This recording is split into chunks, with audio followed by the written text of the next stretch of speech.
Not tall in this universe.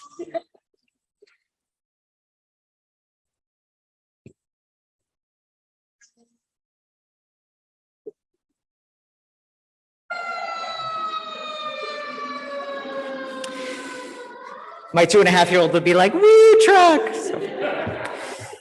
So there's been a lot of media about the multiverse lately. And by the multiverse, I mean the idea that there are universes parallel to our own, similar but different.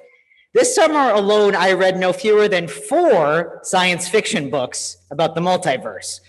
Dark Matter by Blake Crouch, This Time Tomorrow by Emma Straub, The Space Between Worlds by Micaiah Johnson, and The Midnight Library by Matt Haig. And I wasn't even trying to read books about the multiverse specifically, but I wanted to read popular science fiction, and this is what came up. There's also a lot of movies and television shows. Here's just a smattering of some. Doctor Strange in the Multiverse of Madness, Everything Everywhere All at Once, Spider-Man Far From Home, the Amazon series Undone, Paramount Plus series Star Trek Discovery, Disney Plus series Loki. Did I miss anything? No, seriously, I need some suggestions. No? Okay, that's fine. Now, I know there was talk of parallel universes before the past few years, but it really feels like there's been an increase in this kind of popular culture. Now, why is that? I can think of a couple of reasons. One is that the concept of other universes similar to ours has been being talked about a little bit more in science. Brian Greene, the theoretical physicist who is the author of one of our readings today, in his book, The Hidden Reality, talks about some of the science behind the theory of multiple universes. Now, I love science, but I became a minister for a reason. So I'll do my best to explain the theory to you. There's this idea that perhaps every decision that we make could branch off and start a different universe. So there could be a universe where you didn't come to church this morning and did something else, and it could have a huge impact on your life and perhaps even the world. Maybe, for example, you will meet your life partner this morning here. And if you stayed home, you wouldn't have. And the two of you would solve world hunger together. But if you didn't come this morning, you'd never meet them. So the theory of parallel universes posits that there is indeed a universe where this does happen. And it even says perhaps there's a universe where the church is actually a starship. Now, if you've ever experienced a major life event, particularly a hard major life event, you've probably wondered what it would be like if that didn't happen. I know even small things can feel this way sometimes. For example, a couple of years ago, I got into a car accident that was my fault. Nobody got hurt, but my car was totaled. And I still breathe in fear remembering that moment. But afterwards, I couldn't help but thinking if I just went back 5 minutes and didn't take that turn, then I wouldn't have destroyed my car. I wouldn't have gotten that ticket. I wouldn't have had this on my insurance, and I wouldn't have had to have this experience. It's interesting to think about, right? Because if that had happened, I might still have my old car that I was driving and not the car I have now. And who knows what that might have impacted in my life. So I'm not going to go too deep into this science, but the reason for this theory has something to do with quantum physics. The quantum world doesn't look like our world. A quantum particle can be in 2 states at once, right? You've probably heard of Schrodinger's cat. It's the idea that if you have a cat in a box and it's attached to a mechanism, and that mechanism measures a quantum particle state. If it's at one state, it releases poison that kills the cat. But if the particle is at another state, the cat could be alive, right? So here's the thing. When it's a quantum wave function, it could really be in both states at once until it's observed. So the cat in the box, when it hasn't been observed yet, the cat is both alive and dead at the same time. So apologies for the dead cat explanation. But nobody's been able to come up with a common sense explanation for this.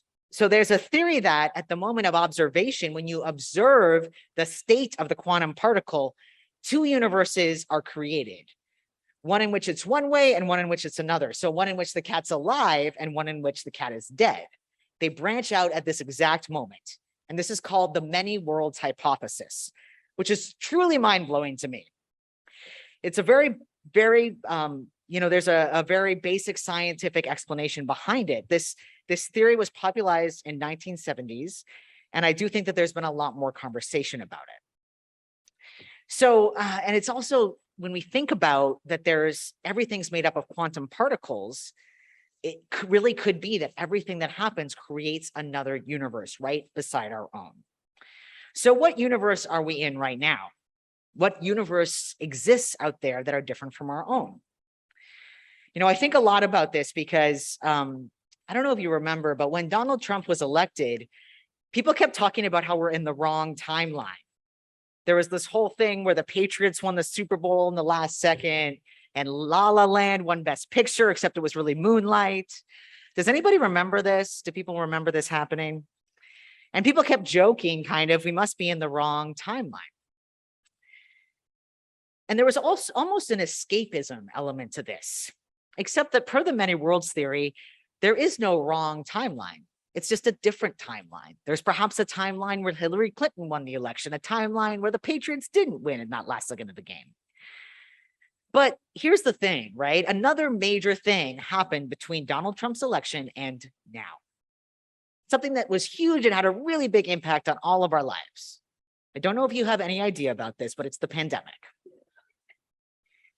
So we've lived through this pandemic where we were forced to stay at home, which might mean, especially at the beginning, you were consuming more television or reading more, and nobody wanted to read things that reminded them too much of real life.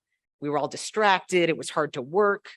We were consuming more media, perhaps media that made us feel like we lived in an alternate world where there wasn't a pandemic.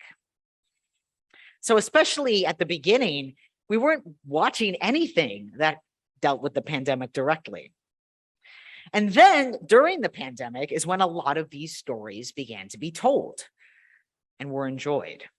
The multiverse, this idea of parallel universes, became a way to manage that grief, kind of a coping mechanism. So you can imagine a world where this didn't happen, where maybe we could go back to what it was like before. We could mitigate those feelings. It was a kind of denial, thinking, if I can just get to that alternate universe where this didn't happen, I wouldn't have to grieve what's happening in the world. At least that's how it was for me. But there are a few other reasons we like the multiverse as well. If you're the kind of person who regrets things, thinking about the multiverse and alternative realities can be both painful and beautiful. Thinking about what it would be like if you hadn't broken up with your partner, or if you'd stayed with someone or taken a different job. And if your life isn't going well for whatever reason, there's something really powerful about imagining what if it was different. But of course, this can be dangerous, right?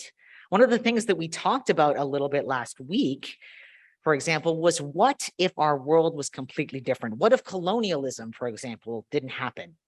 Many of us wouldn't be here. Those of us of European descent wouldn't be here. This church wouldn't be here. If it weren't on this land, we wouldn't be here for all sorts of different reasons. But the reality is that we are here. So this works in your own life too. The reality is that we are here. This is the world we live in. This is your life, and you cannot go back. You can't change anything. You can only change what's going forward. Okay, so what does this mean for us theologically? Well, we can imagine a lot of different worlds. If you were here at the beginning of the service, you saw these three ideas that we somehow got thrown into in the multiverse. We showed a video where Soren and Martha and I were in a scenario where there wasn't any money. We showed one where we were in a scenario where the church had said, instead of everybody being good and saved and having inherent worth and dignity, we saw that that the church said they were unworthy and had indignity, and that everybody was bad, right? So, and we also saw another church. Those two churches were almost unbelievable. It was hard to believe and imagine a world where we didn't have any money, or a world where this church was saying that you are bad. But there was a third one, right? A third church where we talked about how maybe things just looked a little different, and there were rainbow walls, and instead of worship, we had a contra dance. Now, what would it be like if we did that, if that was our service? For some folks, a contra dance might feel really worshipful, but for others, it might not. We certainly wouldn't have the same people here. And I have some questions, right? Do they do a contra dance every Sunday, or was it just that Sunday? How did the walls end up rainbow? these are the questions that I have. But this is a world that we could imagine. And this is part of the power of imagination. Like I said, alternate universes can be ways of dealing with grief. But part of the power of alternate universes is that they help us think about how we can create a world that is different.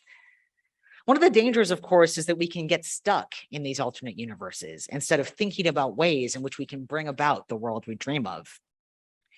One of the things that happens in one of the multiverse movies that recently came out is in Everything, Everywhere, All at Once. Who's seen that movie by any chance? Okay, it's not a spoiler, so I think we're good. The main character that is played by Michelle Yeoh, she goes into another universe, and in this other universe, she's famous. She's become like a kung fu master, and it's just like an amazing life for her. And she thinks to herself, I want to go back to that universe.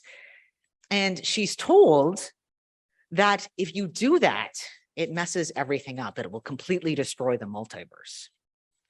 And I think this is really something that we can all relate to, right? When we watch television or imagine different universes to process our grief, we cannot get stuck in them, right? Because that's escapism from our real world. We don't live in a world without money, right? So what can we do in this world? If I spent all my time thinking about how my life would be if I became a famous rock star with the band that I played with in high school, I wouldn't be able to do the work that I'm doing now. I can get stuck there. I miss out on living my life, right? It can be easy to get stuck in these what ifs.